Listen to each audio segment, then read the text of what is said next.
Seichel is a descent from the essence. Nefesh Abami Seichel is an ascent, tremendous rise. Because with Seichel you can understand things that are higher than his own essence. You can see the world. So in that respect you could say that this is like the Ruach HaOdam. But in fact it's not, he's not really rising there. It's just the Koyach HaSeichel has this element, this curiosity.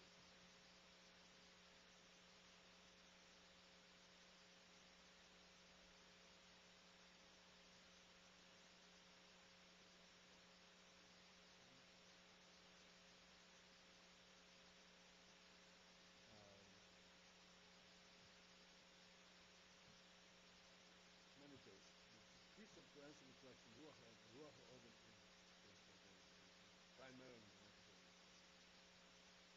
The Nefesh HaElokis sees and puts on everything that comes. And this is, okay, so here,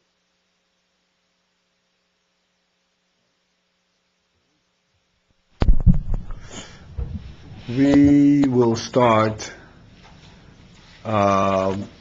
about a third from the top on page Daled. The line starts with the Rosh Hashanah, the Nefesh HaTivis. Nefesh HaTivis. By the parenthesis in the middle of that line, which we already started, but not sufficiently digested.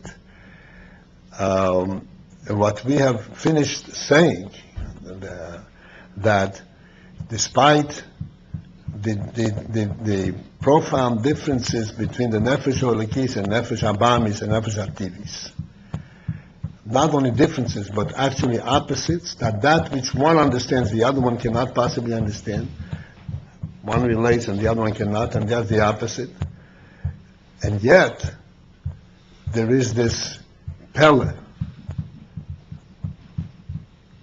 which is sort of a miracle of the Koyach HaSeichel, that the Nefesh HaElokis is capable of formulating, because the Nefesh HaElokis is mislabish in the Nefesh Abamis, in the Guf, and as a result of this islapshus, it becomes aware of Gashmis. But the Nefesh HaElokis will always find the Ruchni, the godly in everything. Therefore, it is able to formulate and recognize the godliness as it manifests through the Gashmi. To recognize the Elokus as it manifests through the Gashmi.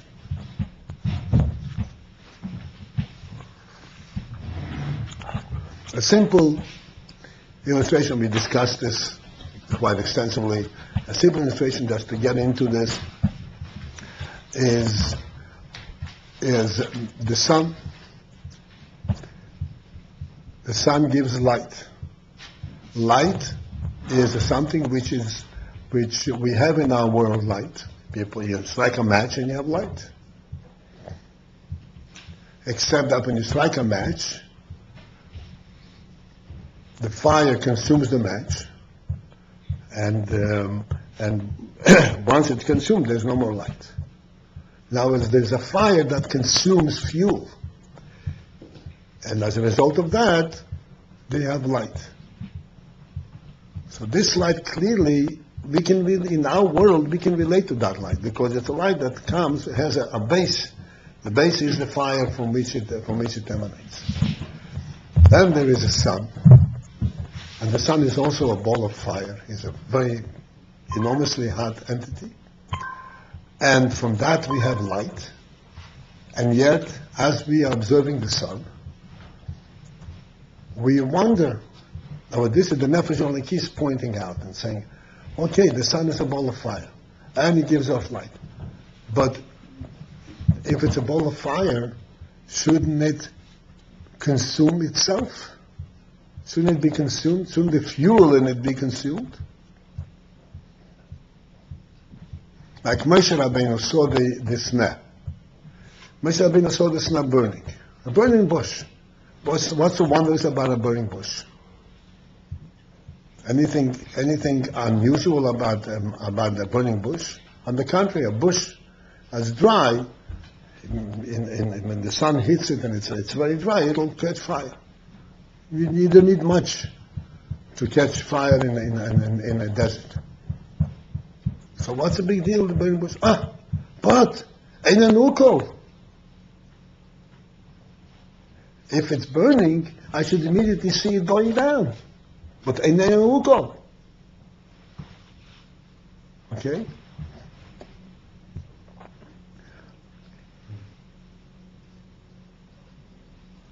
And then the ukol, so that tells me there is something different in here. There's a godly intervention here. This is not just a burning bush. So you immediately detect the godly element in it. Because if it were entirely worldly, teva, it should be consumed. The same is an observation of the sun.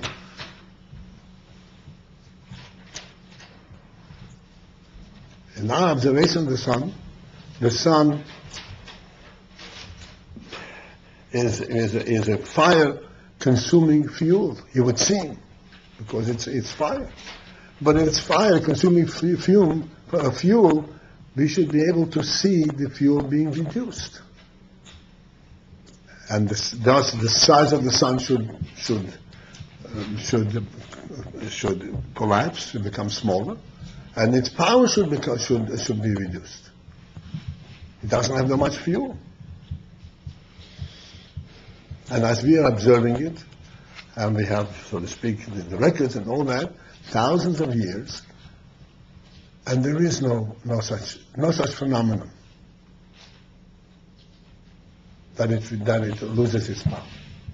As we pointed out the other day, on the contrary, the big concern now is global warming. Right? That's a concern, global warming. The sun is already 5,000 years old, and we are concerned about global warming. The sun should burn itself out. But maybe that will take a very long time. What? How do we know? Being that the sun it's so big, so also you'd have to say that the time it will take to burn up is also a longer span of time. No matter how big it is, the amount of energy that the sun produces should show some reduction.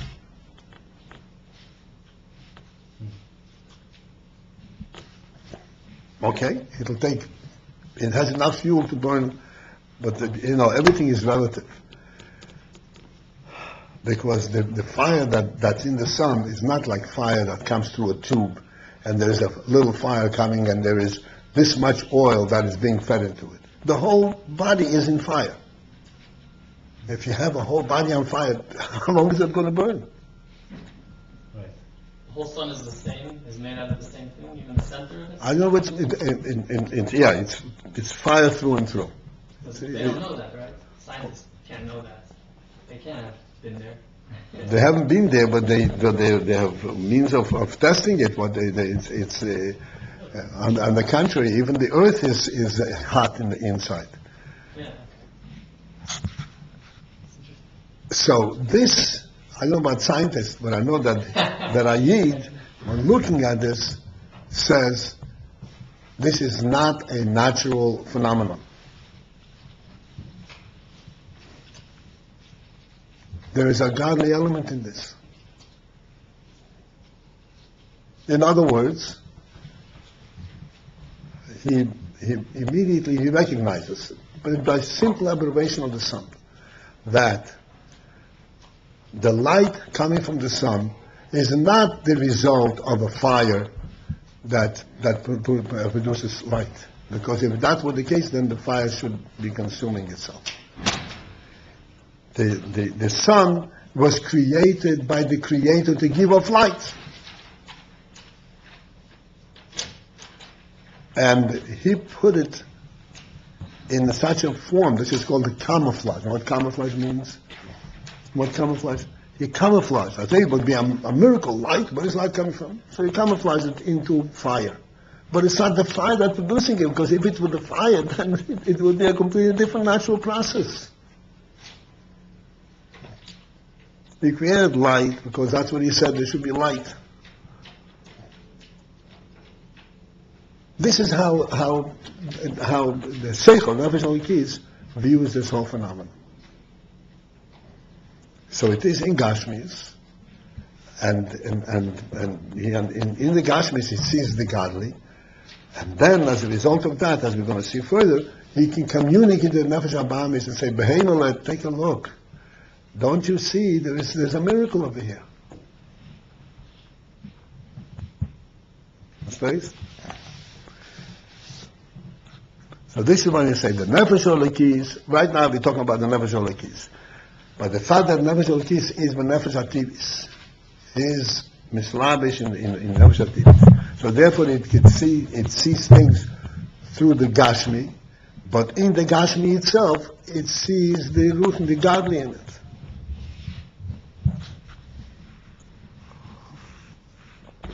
And the great thing as a result of that is, as we pointed out, that the Nefesh Elikis as a result of that benefits by coming into Nefesh Abamis. There's an interesting benefit as a result. What is the benefit?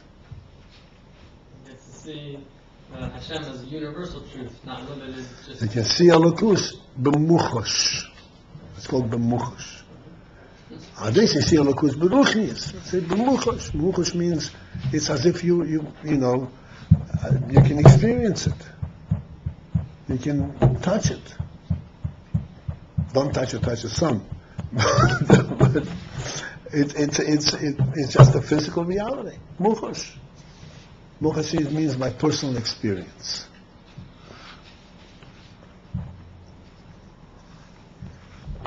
Which is a special benefit that the Nefesh Elikis gets as a result of being in Nefesh Ativis. And this inyan that it's able to see Elokus b'muchosh.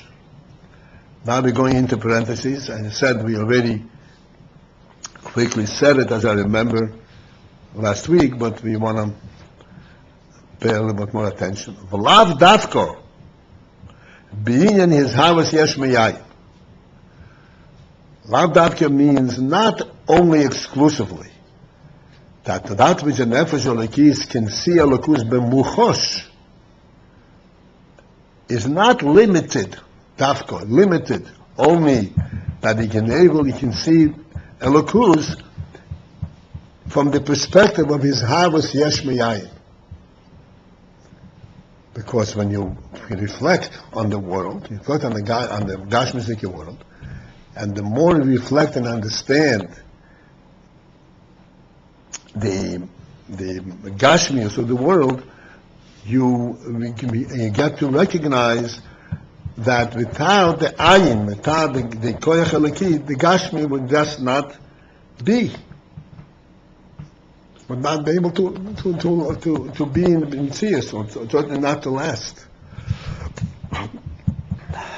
The gashmi is a result of bria yesh mi'ayin. Therefore, from that perspective alone, the Nefesh Elikis can, so to speak, recognize the koyach eliki, the godly presence in the world, as a result of the fact that that the world is yesh mi'ayin, and this is where it sees Elokus b'muchosh. It is a world. It is Elokus. So the Rebbe says this thing that we're saying, that the Nefesh Elikis is able to see Elokus b'muchosh as a result of being in Nefesh Abamis, is not limited to seeing his havos, the fact that the world was created, which means he will see the Elokus that creates the world, which is a low level of Elokus. The Koyach Eliki that creates. So it's not limited to that. Kiyim, but moreover, rather, Gam b'madreges Elokus shelemaylam is havos. even in such madrigas of Elokus which are above creation, above the power of creation, Harei hu bo ba'asogo chushiyis. There too, Elokus can be illustrated and demonstrated and explained ba'asogo chushis, with a kind of an experiential type of comprehension. As a result of Mesholim and Dimyonis and comparison Gashmizik, Shemitzad HaSeichel the Nefesh HaTivis, which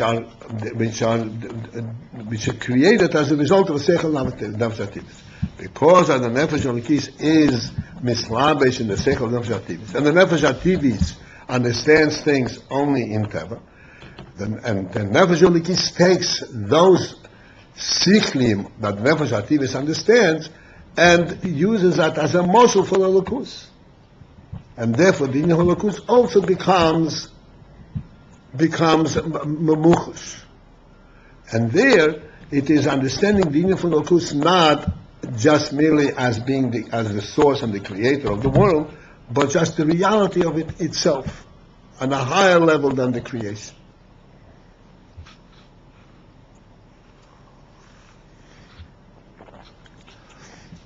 For this, we will use as an example for this. We will revert back to something which we have been discussing lately, a phenomenon. Really, if you reflect on it, it's a phenomenal thing, and that is the illustration of a host and a guest, where the host invites the guest to be his guest for supper. So primarily, the guest is going to eat supper. That is part of the world. Within the context of the world, it is recognized that there is something subtle in this, intangible. You can't really define, get a whole handle on it. And that is that the guest needs the presence of the host to be able to eat his supper. And if the host leaves him alone and goes away, the food will not go. You can't eat the food. Why? The food is there. It's nothing to do with the creation of the food. The food is already fully made and it's prepared and it's delicious. What's missing? Nothing to do with the food, nothing to do with the service. There's some kind of sense of reality of the experience,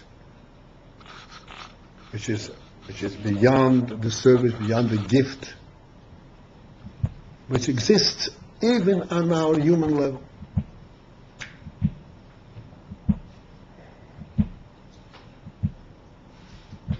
This is reminiscent of a principle that we discussed. I think you were not present yet. We discussed many times in the past the thought of the world, the entire world as it is, with everything in the world except for the human being. A world, no human being. How would you think the world is? I was here. Oh, you weren't here? Well, that was before you. What? A year ago, a year and a half ago. Year and a half ago. Okay.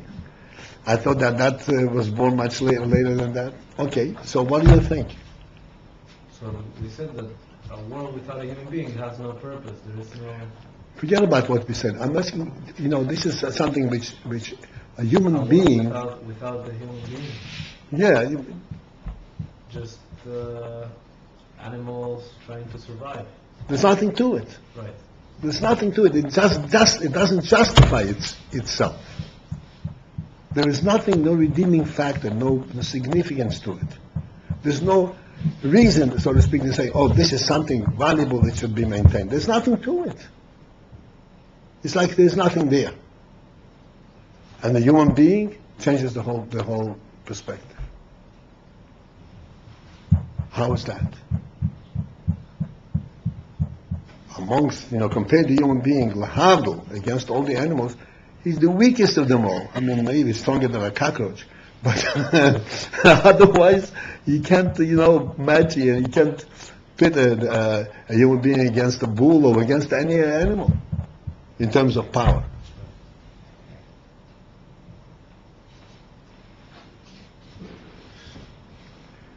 And yet, that is what gives the world its legitimacy.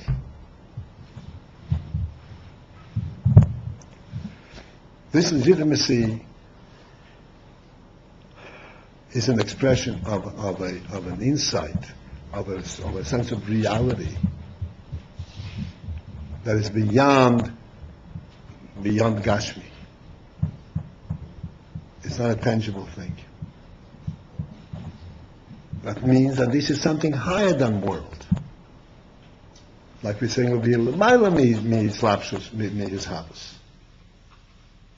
The true, what's the value of the human being? The fact that he can drive a car and they can make tools. In the world, in the scientific world, the human being invented tools. Oh, wow, what a creature this is. Yeah, you make tools. That's the whole value. That's the whole distinction between human being and the animals. And the human beings don't use the tools.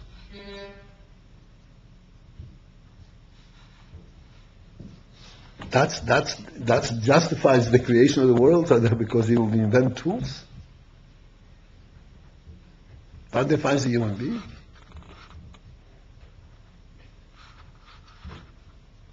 There is definitely an intangible element that is only human intelligence can relate to it. And can identify with it. There's nothing to do with the contribution to the world building or anything like that. From this moshel, the nefesh olekis can get so to speak, a tangible or a muchashdike understanding of what Holocaust is.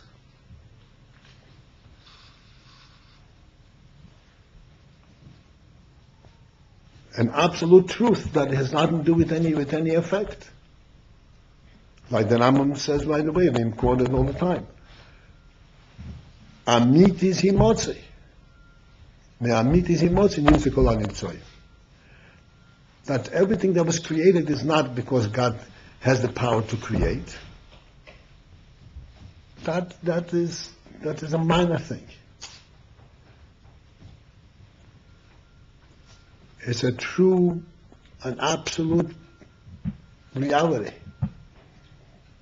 And this is where the world gets its presence, from this absolute reality. And that, the Nefesh Olekis always understands it. But as a result of being in the world in Nefesh HaTivis and using Misholim, Gashmim, it gets a muchashdike recognition of it. Okay, do we understand this? Hello?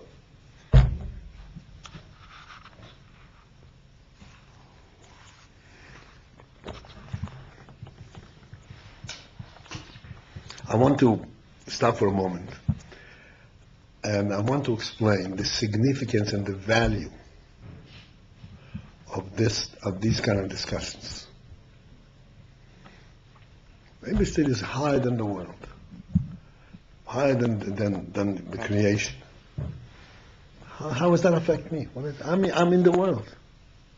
How does that change anything in my life? What's the point?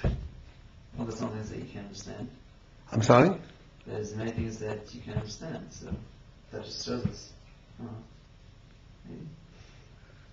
Okay, so what's the benefit of it? What's the point? Teaches you that I'm point. sorry? Teaches you that point. Alright.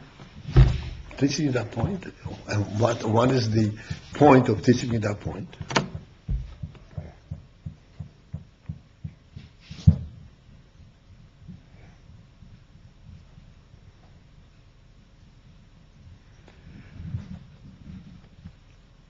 Okay, I want you to listen carefully. That point is what carries us through life. That point is what enables us to deal with any nisayon, with any obstacle in life.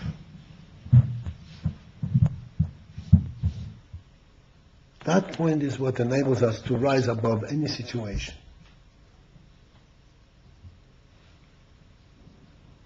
Because that point lifts us and says, hey, yes, it's a problem, and I have to solve the problem. But that problem does not define who I am, does not define what the truth is, but doesn't define what my life is about.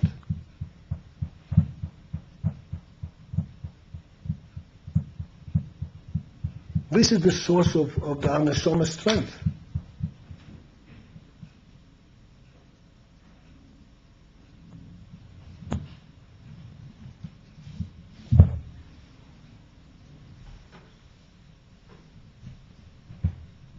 This is what defines a human being. This is how the human being is different than all other animals in the world, everything. Because he is not world dependent.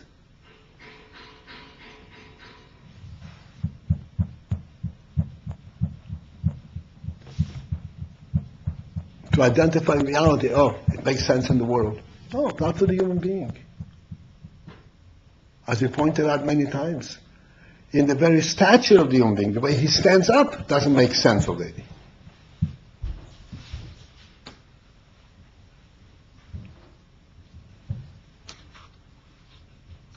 The human being, by the very nature of how he was created, the very nature of how his soul, his spirit, illuminates his mind and his life, is constantly, even while he's in the world, he's really detached.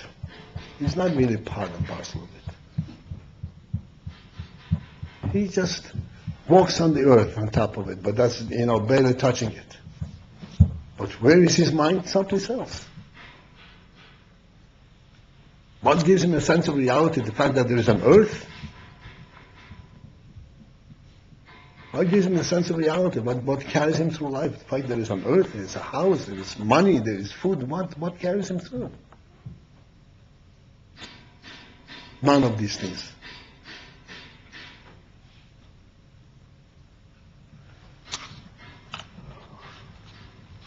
A human being who has any sensitivity of being a human being, who has a good job,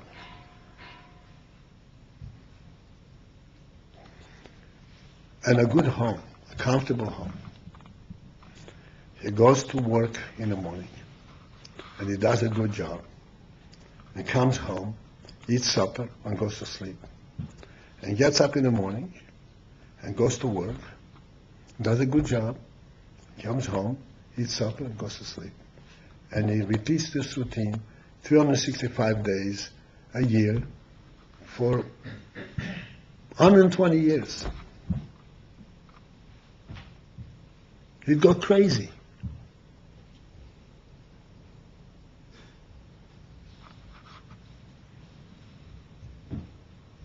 Come on, what's going on? What am I doing? What do you mean what you're doing? You got your comfortable bed, you got the, warm blanket. What do you want? What am I? I'm a human being. What's going on?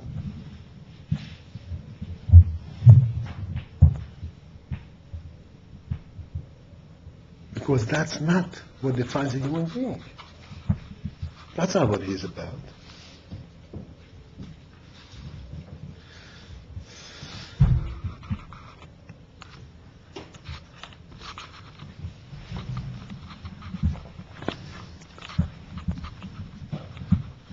That nakuda, that there is a truth that is not worldly, that is not captured within the world.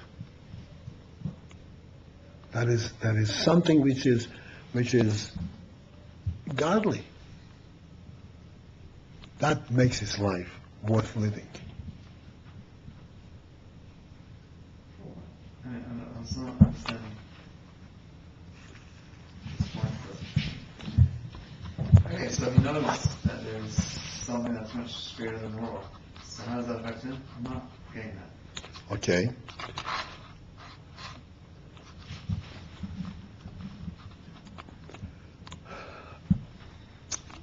This is why these questions, I do not just give you a question and answer. I pose it to you yourself.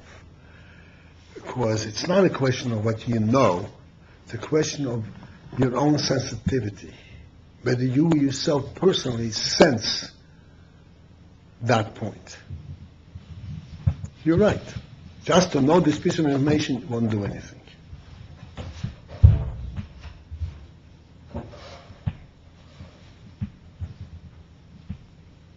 This is why these things I'm presenting to you not as a piece of information, but as something that you yourself, on your own, with your own, because you're human, because you have seichel, because you have the sensitivities of a human being,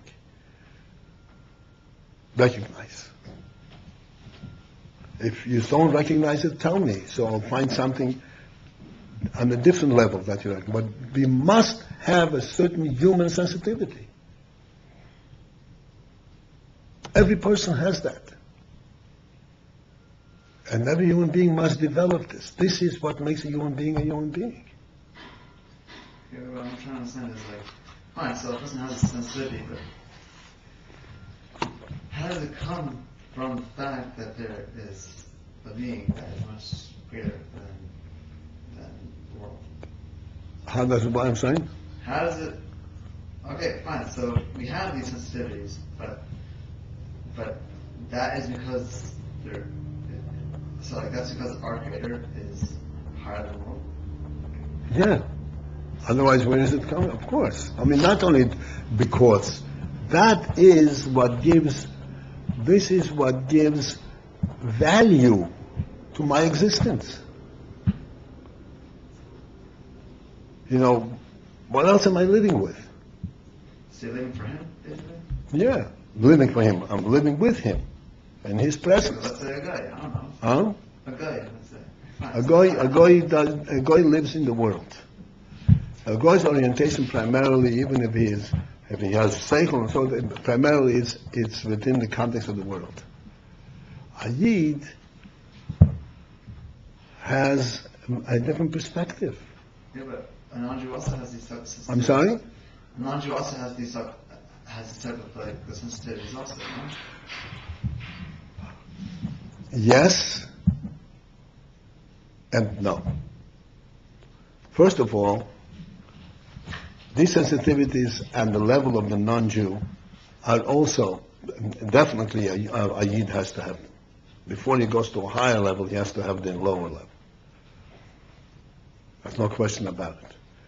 But I'm pointing out that a yid does not stop at that level. In other words, for a guy to say, I'm living a decent life. Right? I don't steal, I don't rob, I don't kill, I'm decent to my fellow man, I don't lie to the government, or whatever it is, I'm doing my civic responsibility. That is perfectly sufficient for the guy.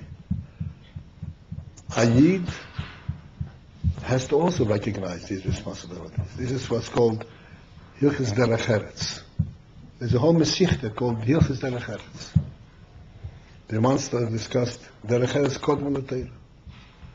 Derech Eretz is that part of the person's seichel that puts him just a notch above the animal.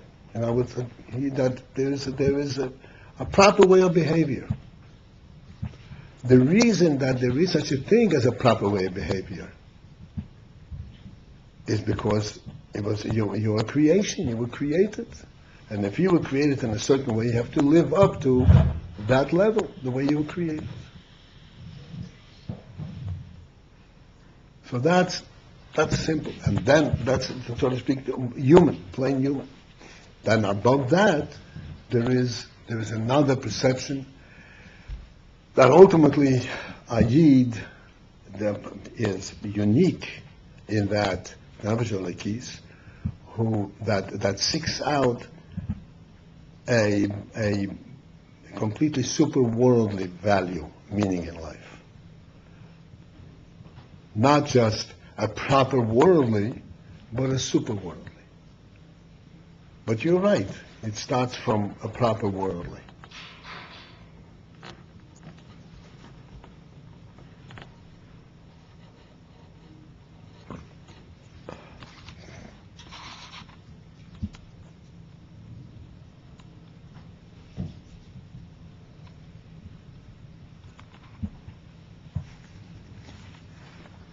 But the important point to answer the question, at least as I understood it, it's not a question of knowing it. Definitely not. This knowledge, the reason that we understand it, the reason we can know it, and so to speak, it makes sense to us, is because we actually relate to it.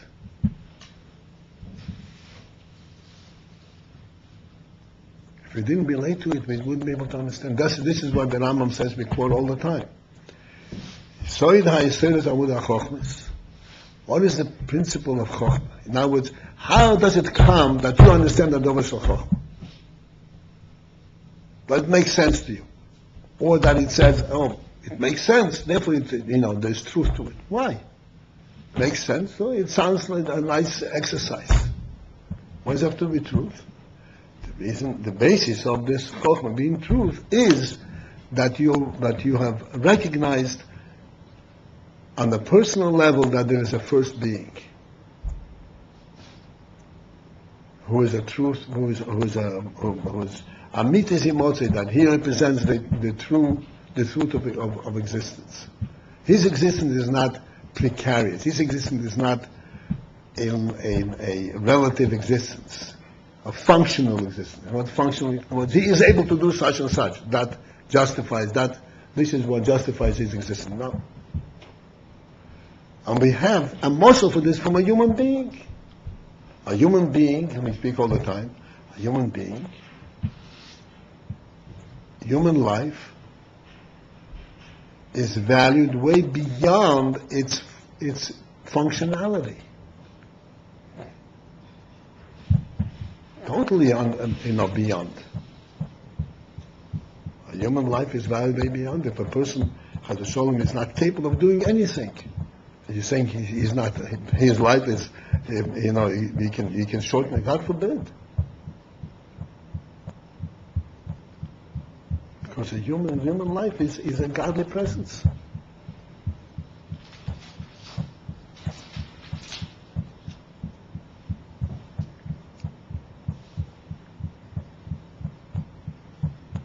All of these things, as we go into the final elements, and say that which is above the world,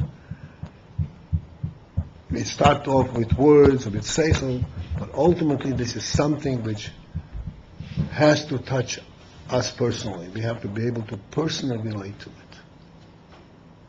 And recognize in our emunah, in our deepest thought crevices, that this is what we are, this is what makes life worth living. Without that, a human being couldn't really get up in the morning. What's the point? Like we said before, what's the point?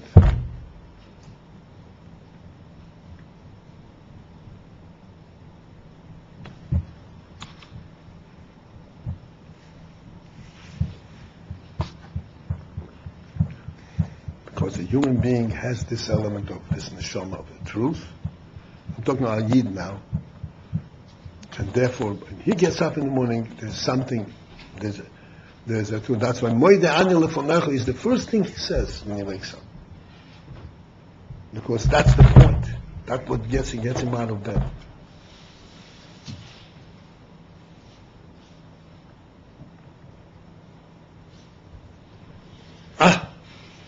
It's real. And it's not Folgers coffee.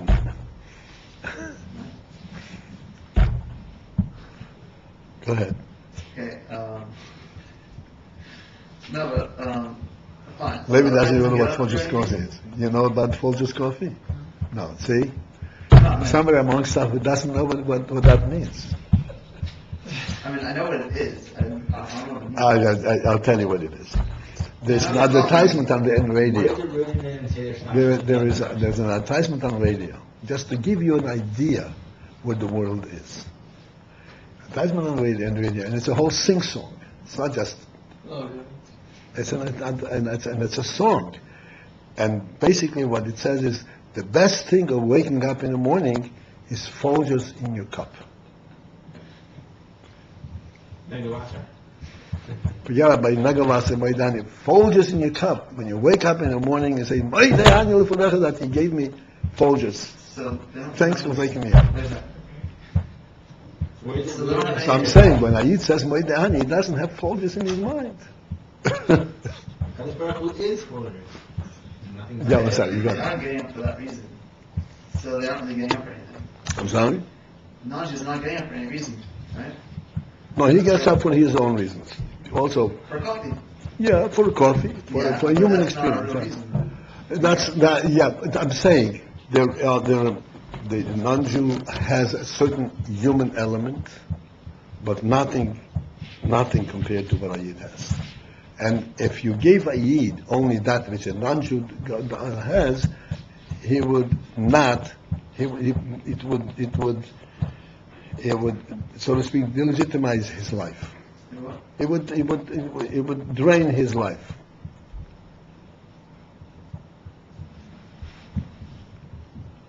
And this is something which we see by simple observation. I mean, even who do not know anything about Yiddishkeit. They never live next door to Goyim, and they live at the same, a decent, proper life, with a Goy. I always say like this: you go through a, there is these ports where the people park private boats, yachts. Some of these yachts are ocean liners. I mean, it's amazing. I once passed by private yachts like an ocean liner. Okay? You have two yachts, one next to the other. And one is twice the size of the other. And one belongs to a Goy, one belongs to a Yid.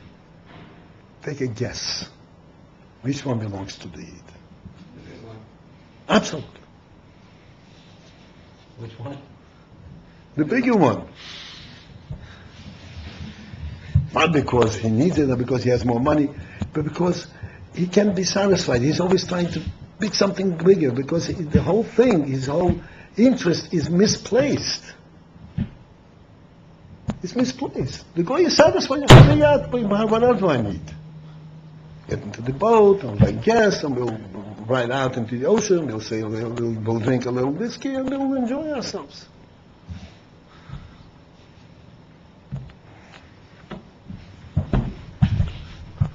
Now we can move all yeshiva.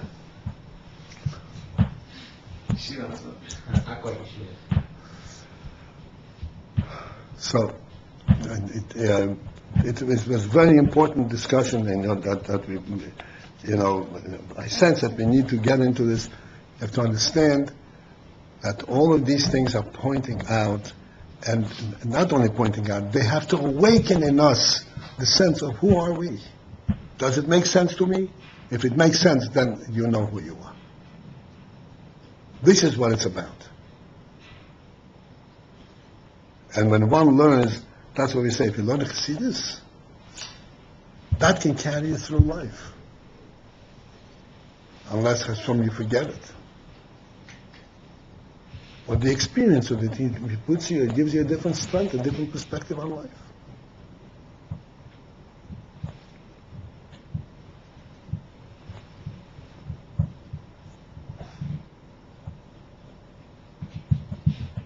This is what the Rebbe says in this parenthesis. And he makes an emphasis of this. The Nefesh Elokis gets to understand the Elokus b'muchas, but not dafke the Elokus because he creates the world. But even the Elokus as it is above world, he also comes to recognize B'muchash, which is a tremendous gain for the Nefesh Elokis. This is what we discussed last time, the difference between how the Nefesh Elokis knows Elokus on its own, which is also a proper knowledge, versus the way when it goes at B'muchash, it's a different clarity, a different level. On its own, it's also proper knowledge.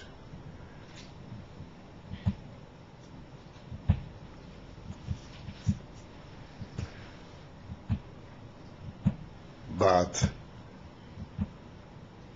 it's proper knowledge because because of what it is, what the neshama, the experience of the neshama. I experience Elokus. The muchash is something different. The muchash means that, excuse me, it is something which is being shown to me. When the muchash. In today's Parsha Kisisa, Moshe Rabbeinu asked Hashem, Hareini noas kvidecha. Over Moshe Rabbeinu missing. Moshe Rabbeinu didn't seal Eibusha. Didn't know Hashem.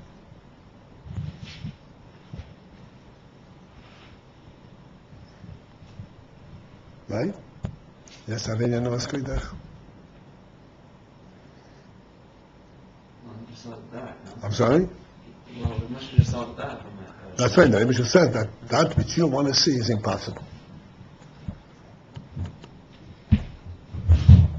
Hashem could ironically make him in a way that he could see it. But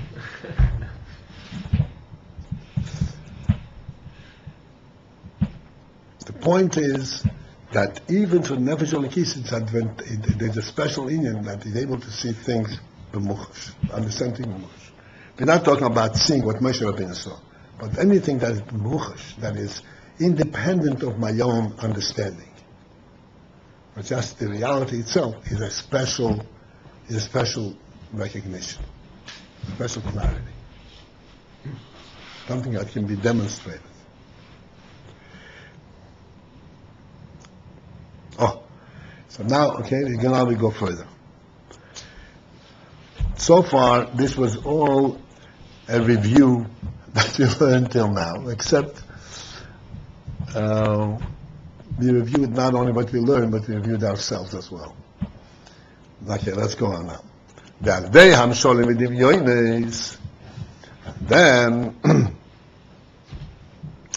as a result, and by the effect of the Nesholim and Dimyonis, Yovim v'yaskil ha'nefesh ha'bahamis gam kein es Elokus. That's a new dimension totally. Nefesh Elokis is, so to speak, forced to understand the Elokus in a tangible manner because it's in the guf and nefesh ha'bahamis. It's mislabish in the guf. Once the Nefesh Elokis goes into that mode of understanding Elokus through Misholim, Gashmiim, then the Nefesh Abamis can also join in. He also can be exposed to it. Because he also sees the Gashmis. And when the Nefesh Elokis points out to him, look at this Gashmi. Does it make sense to you? And the Nefesh Abamis is forced to say, no, it doesn't make sense. Therefore, what do you see? I see a miracle. So Yahweh is able to recognize Elokus.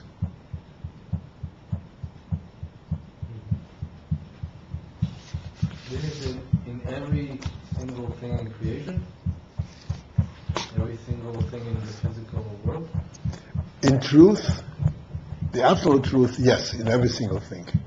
But to see the Elokus in every single thing, that's a tremendous amount of effort, and it's not common.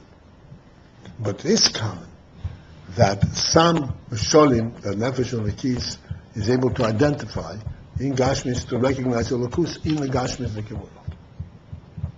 The Nefesh Abamis will never understand it in the same way as the Nefesh Elokis understands it. But he will understand some of it, he will be exposed to it. It's like, Huh? but if you're seeing something from Luchash, shouldn't you be able to see it the same way? Don't people see it the same way? So shouldn't Nefesh Elokis and Nefesh see it the same way? Yes, but see, the thing is like this. When you see something b'muchash, there are two levels when you see something b'muchash. There's one that you see something b'muchash is like proof on something. You know what proof means? Something proved. It proves you a certain point. But proving a certain point does not mean that you can relate to that point.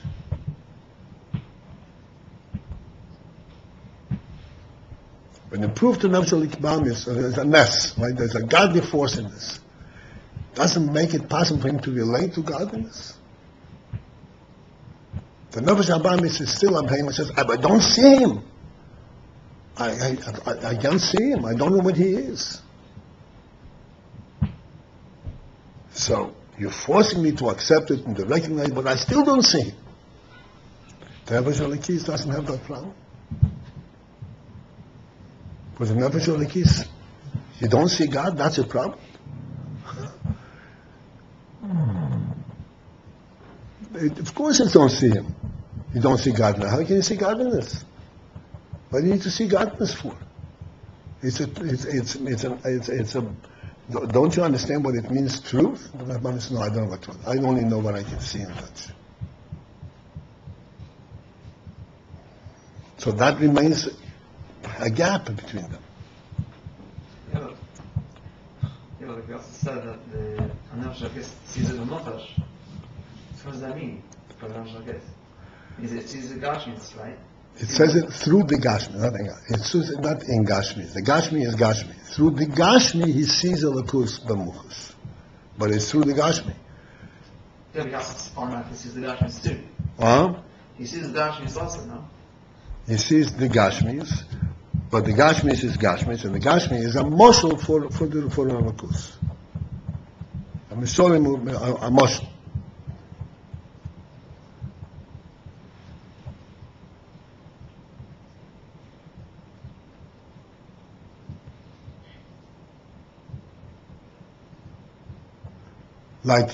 There are many things that we have discussed that I can point out that's different. But if you take the very simplest one, the host and the meal. The Nefesh Abamis will recognize that it's not the same. It's not the same. You suppose, But the meal is still a meal. The food is still food. Except it's not the same. You're insulting me by going away.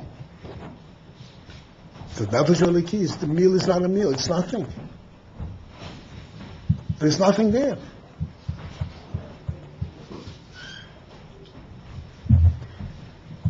Because the whole thing is the human element. And no human element, I don't participate. Nefesh Abamis says, no, the meal is pretty good. And your largis means your goodwill in giving me the meal is also important. There's a difference.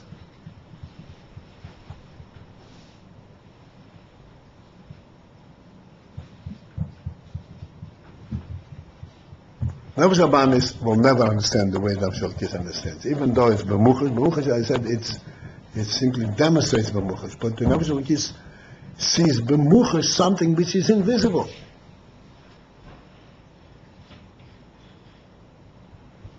This is the whole uftu, this is the whole accomplishment here. That they see b'muchash something that's essentially invisible, and remains invisible essentially, but it's demonstrated. You can't, you actually recognize its truth.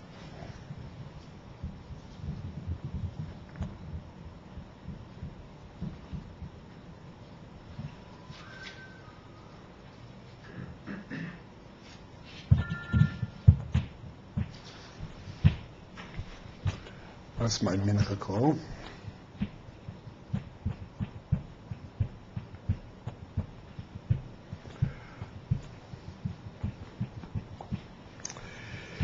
Ah.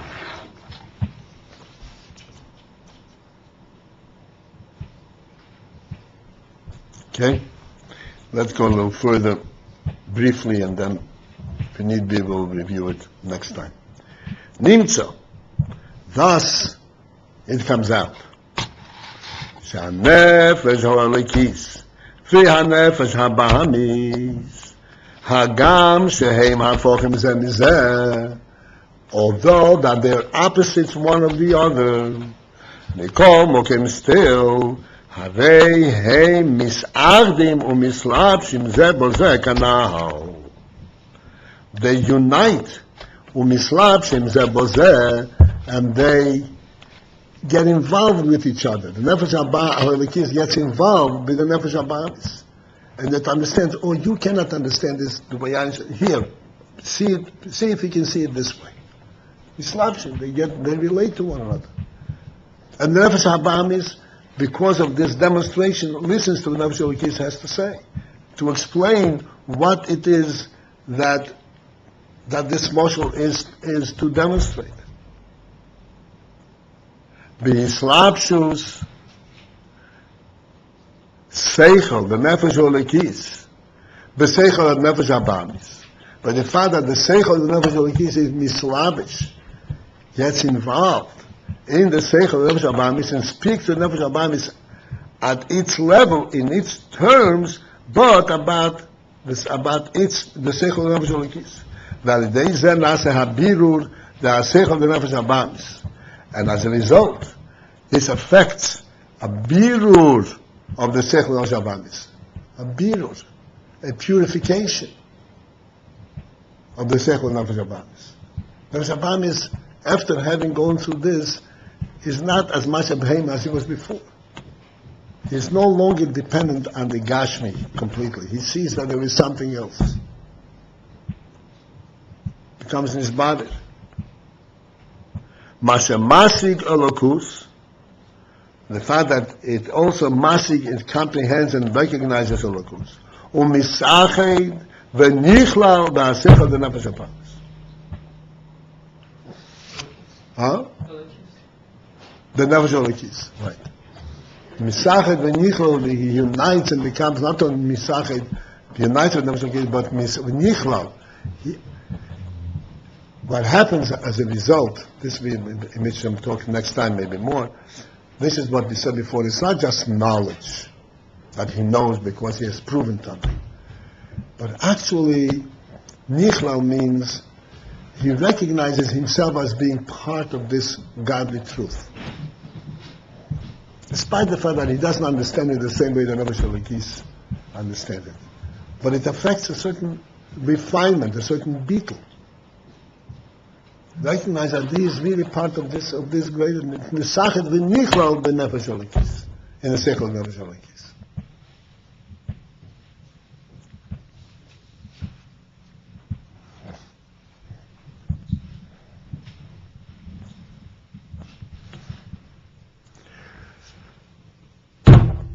So, this will be it for this session. The next session will be after Purim Mitzvah Shem, the way I could see it. Right? Oh, it's a fast. Purim, yeah, Wednesday is a fast. And the Nefesh Habamis won't allow to see this on a fast day. Will it? We're going to do it. You got Miftzayim probably before Purim. Okay. So now Freilich on Purim.